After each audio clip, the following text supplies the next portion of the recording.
340 Saya dari Prodi Biologi Sains, Fakultas Sains.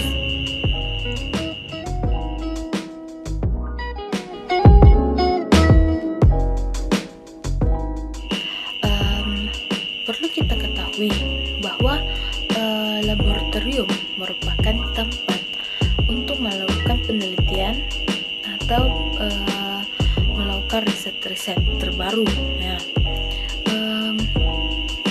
Dan dalam laboratorium itu terdapat banyak sekali bahan atau alat yang perlu diperhatikan.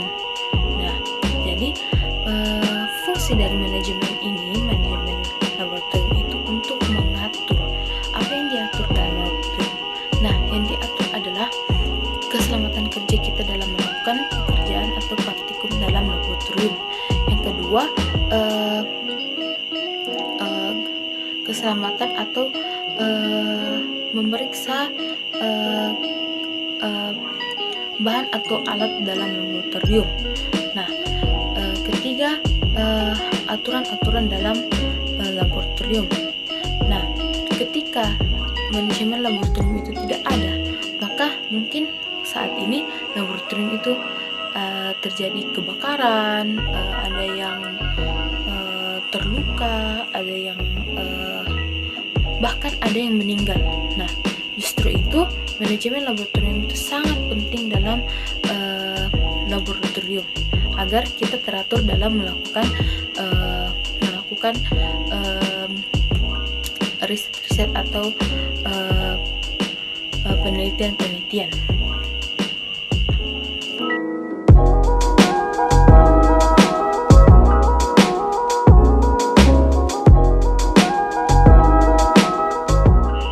Cara membuat larutan, yang pertama itu kita harus menggunakan APD lengkap, yaitu masker, jas laboratorium, sepatu, celana atau rok yang panjang. Kemudian kedua itu kita menghitung konsentrasi larutan. Yang ketiga itu kita menghitung pembuatan larutan dengan rumus N1 kali T1 sama dengan N2 dikali dengan T2. Itu merupakan cara pengenceran pada larutan yang pekat.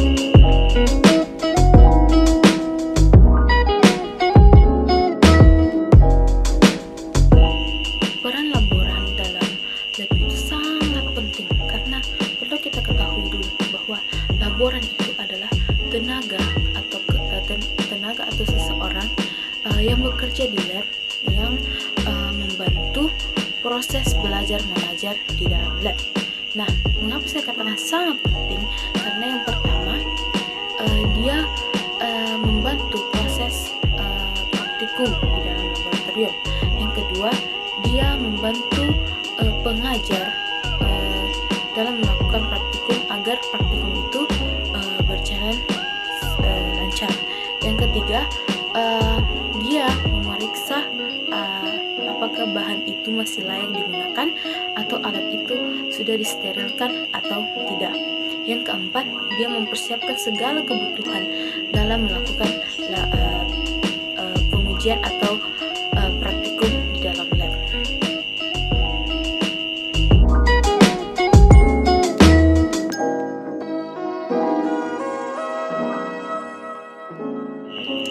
Cara mengolah limbah sisa anorganik, sisa logam, dan sisa asam sulfat pekat, yaitu saya mengambil salah satu yaitu secara biologi.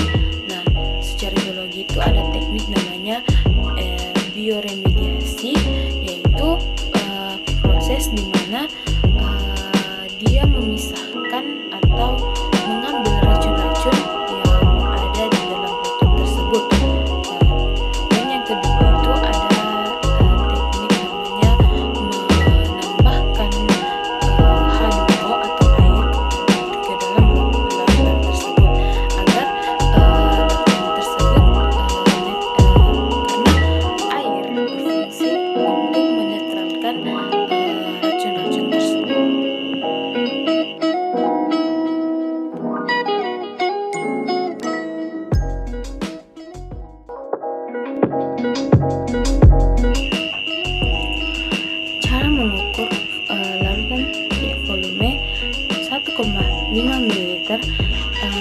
sedangkan dalam laboratorium hanya memiliki pipet 10 ml, 5 ml, 2 ml, dan multipipet.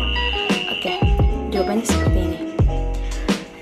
Kita mengambil pipet volume yang hampir mendekati dengan larutan yang ingin kita mengukur volumenya, seperti pipet 2 ml.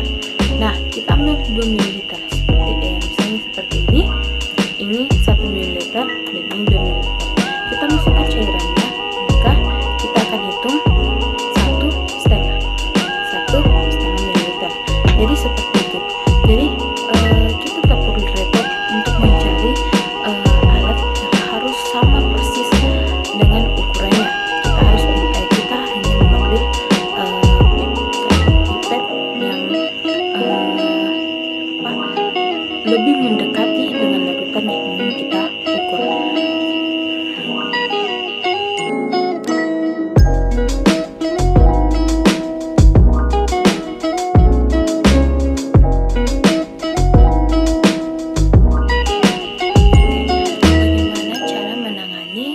Jika ada kebocoran gelas yang berisi campuran etanol dan kebakaran. Ya, yang pertama kita harus lakukan yaitu membasahi kain, kemudian menaruh di penyebab terjadinya kebakaran.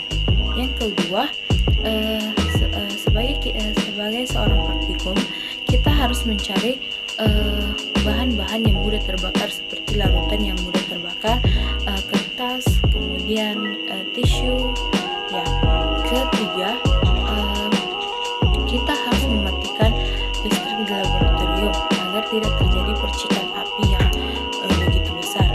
Yang keempat, ketika apinya sangat membesar, maka kita harus mengambil langkah terakhir